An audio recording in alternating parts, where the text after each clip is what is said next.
Suspect identified as Black Mask. Repeat, Code 10 suspect is Black Mask. Commissioner Loeb is being held captive. Repeat, Commissioner Loeb is 701.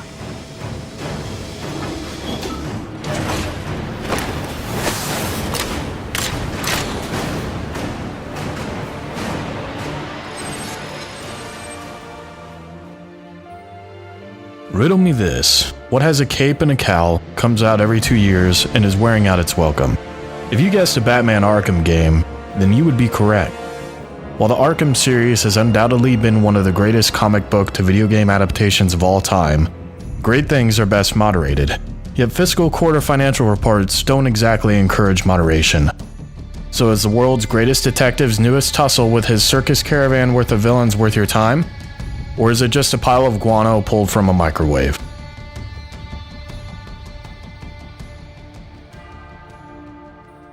Placed 5 years prior to the events of Arkham Asylum, Origin's plot begins on a snowy Christmas Eve.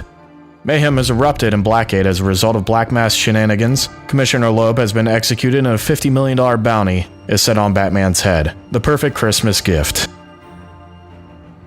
Early in his career as a Cape Crusader, the Batman portrayed shows just how green he is and he refuses to accept help and create allegiances.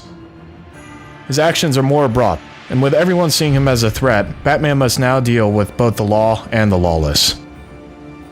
The themes explored are inescapable from those from the Dark Knight trilogy, with a huge emphasis on Batman's one rule.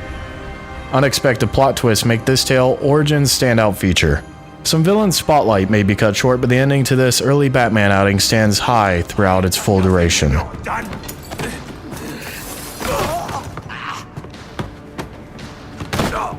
Black Mask, put a bounty on my head. Where is he? I don't keep tabs on every gate. From there, the game heads into familiar territory. Very familiar, in fact. Arkham City veterans will notice many of the assets from the previous games are reused. By no means is Arkham Origins ugly, but the idea of it being a completely new game isn't all that convincing. Character models are spectacular, Batman's face finally doesn't look flat, and the rest of the cast isn't completely roided out.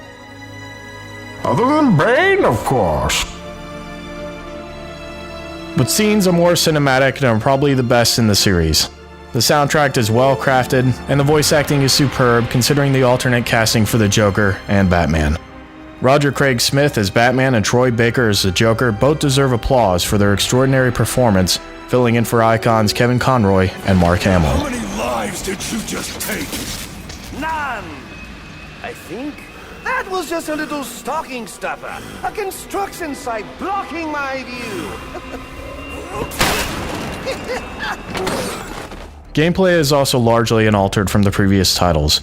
The free-flow combat system is intact and many of the gadgets are the same with a few new additions. Predator stages do little new but still are as thrilling as before. The Riddler and his puzzles are back as Enigma data packs. Instead of trophies, you decrypt Enigma's extortion files in the attempt to bring down his corrupt network. Completing these tasks is incentivized by allowing the Bat to take control of his radio towers, facilitating fast travel around Gotham. The problem is that it isn't nearly as engaging as solving the Riddler hostage rooms in Arkham City. The most notable of changes come by the new crime scene investigations. Batman uses his detective vision to scan, rewind, fast forward, and reconstruct a crime. It gives the player little liberty, but it does enough to immerse you into the shoes of the greatest detective. As the game progresses, the difficulty ramps up. Both unlocks and upgrades do enough to balance the game as you proceed through the campaign. Although not entirely game-breaking, the shot gauntlets completely change the way you tackle any combat situations. They avoid any form of defensive gear on enemies, allowing Batman to stay on the offense and ignore many of the obstacles within a melee fight.